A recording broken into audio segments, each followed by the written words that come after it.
If you're interested in finances and you are watching a video on investing, it's almost inevitable that you have come across the name Dave Ramsey, and I think rightly so.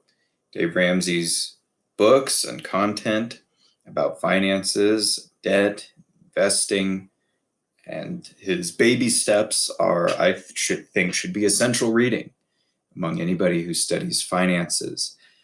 However, it's not comprehensive, nor is it meant to be. I think Dave Ramsey's genius is getting people out of debt and helping them walk through those baby steps toward what he calls financial peace. However, when you get to baby step number 4, which is essential to building wealth, financial stability, and financial freedom, baby step 4 is investing 15% in mutual funds. Investing 15% of gross household income in retirement, and his way of doing that is mutual funds. He has 4 different areas of those: growth and income. I think one is saving and one is international. You have those, but those can easily be looked up.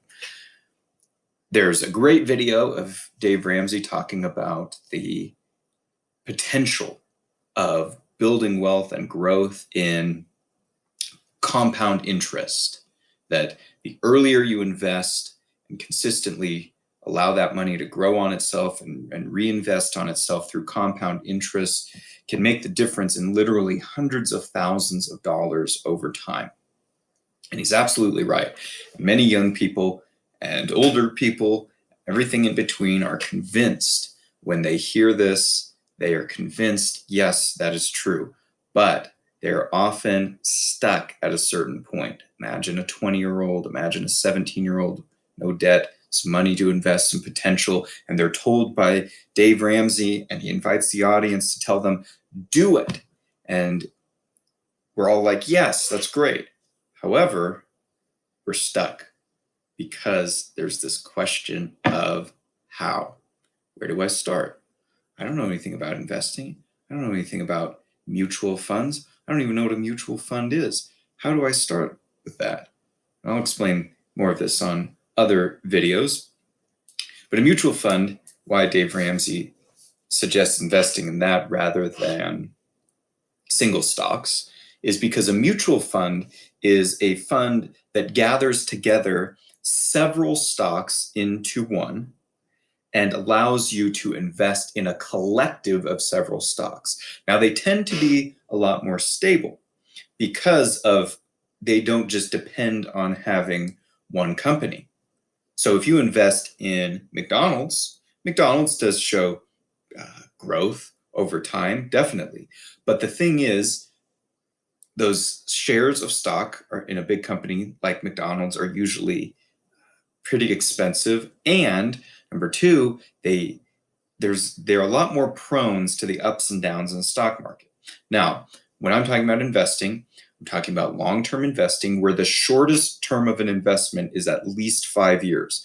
The purpose of investing is to put your money in there and leave it alone to grow over time. And so the shortest amount of time that you would have your money, in my mind, in the stock market from when you put it in to when you take it out is at least 5 years. But a mutual fund has the benefit of being an aggregate of several companies. And therefore, it's usually stable, more stable, and shows stable and resilient growth. Not always, but that's often the case. And so this is why Dave Ramsey suggests investing in these mutual funds rather than single stocks. And I think he's right on that. Not that mutual funds are the only funds to invest in, but I think it's better to have a collective of stocks rather than just individual ones. But what is a mutual? That's what a mutual fund means. And mutual funds are often managed by fund managers, and they're usually trying to outperform a certain measure. Like the S&P 500 is a measure of 500 companies in the United States, and it's an aspect, a snapshot at any given time, and of how the certain companies, important companies in the US, are doing. Now, To invest in all those individual companies would take thousands of dollars, tons of time of research, and wouldn't be as stable. But there are funds like this Vanguard 500 index fund Admiral shares that allow you to invest in the S&P 500. So this one with the symbol VFIAX, which I invest into with my Roth IRA, seeks to follow the S&P 500. So if we click the S&P 500 here on TD Ameritrade, it will show you its following of that stock. Now, the good thing about the S&P 500 is while there are dips over time, this is a 5-year performance, it continues to show stable and consistent growth over time. This particular fund has been around since year 2000, and you can see here started, and you can also, it has some dips, some what are called black swan events, like the dot-com bubble, the 2007, 2008 financial crisis, but it always comes back up. So you need to just wait and be patient. It also, another good thing about this is investing in this fund, the VFIAX, and you can invest in this in TD Ameritrade and other funds, other fund managers as well, brokers that allow you to invest through their platform. This net expense ratio is the cost of buying and holding this stock. It's pretty low. This is 0.04%. Okay, now let's look at how it's done and performed over time. Now I said, remember that the shortest term that you want to have is over at least 5 years, ideally more. Okay, so here's the 5-year performance, and look at that. Over 5 years, it's performed 16.79%. Over 10 years, it has performed about 13.39%. Since its inception, it's performed about 7.3% a year. So that's a 7% return on your money, even with including those financial crises that have happened from time to time. Okay? The 1-year performance, some years will get 31% on your money, but some years less. But it has a stable and consistent growth. 5 years, 16% over 5 years. Over 10 years, 13%. Now, what Dave Ramsey tells people to do is he says you should invest in mutual funds that are paying on average, meaning some years may be higher, some years may be lower, about 12%. Well, here you go. Over 10 years, it's paying about 13.39%. Okay. Now, of course, all investing comes with risks. I have a disclaimer in the description box of this video, but I think this is a good fund because it's shown stable and consistent growth and resiliency over time. And that's key in stock. Now, here's kind of a downside. You say, okay, well, this sounds so good, so easy. Why doesn't everyone do it? Well, most people are living paycheck to paycheck. Most people have debt. Most people don't know how to do it. So there are some barriers, but everyday people can invest and I think become millionaires. Now, problem with the VFIAX, if I go to like a Vanguard, just another broker, just like TD Ameritrade, Vanguard, some people have one or the other, they're fine.